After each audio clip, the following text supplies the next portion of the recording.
Carla Bruni métamorphosée, elle a un coup de gueule. Dimanche 19 mars, Carla Bruni Sarkozy a poussé un petit coup de gueule sur son compte Instagram. L'épouse de Nicolas Sarkozy a dénoncé l'un des nouveaux filtres tendance des réseaux sociaux, qui cherchent à sublimer le visage. Un effet de mode dangereux selon l'ancien mannequin.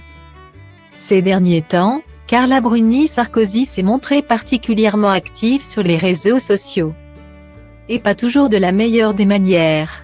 Jeudi dernier, l'ex-première dame a fait polémique en répondant à une publication de la députée LFI Clémentine Autain, qui révélait le témoignage d'un chauffeur éboueur excédé par l'impact de la réforme des retraites sur l'avenir de sa profession. A commenté l'épouse de Nicolas Sarkozy, suscitant la colère de nombreux internautes qui ont dénoncé son manque total d'empathie.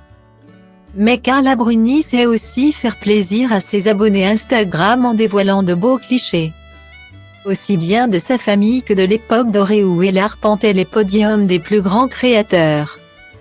Comme avec cette émouvante photo de son tout premier défilé.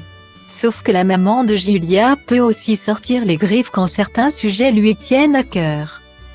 La preuve ce dimanche 19 mars avec une publication pour le moins étonnante sur son compte Instagram. Elle a en effet participé à la nouvelle mode des réseaux sociaux, un filtre nouvelle génération qui sublime les visages à l'aide de l'intelligence artificielle. Surnommé Bol Glamour. Un filtre qui pose néanmoins problème, puisqu'il encourage des critères de beauté bien loin d'être la norme et fait l'apologie de la chirurgie esthétique en corrigeant les défauts. Voici l'effet que nous propose ce genre de filtre. Il ne s'agit plus de lisser un peu sa peau pour s'améliorer mais plutôt de faire semblant d'appartenir à la famille Kardashian. Écrit Carla Bruni en légende d'un double cliché, montrant son vrai visage et celui transformé par le filtre.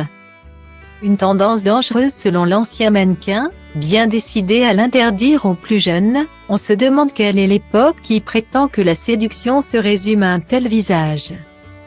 À interdire à nos enfants, ajoute-t-elle. Une démarche applaudie par certains de ses abonnés. Tandis que d'autres ont dénoncé une forme d'hypocrisie de l'ancienne première dame, estimant qu'elle avait eu recours à la chirurgie esthétique par le passé.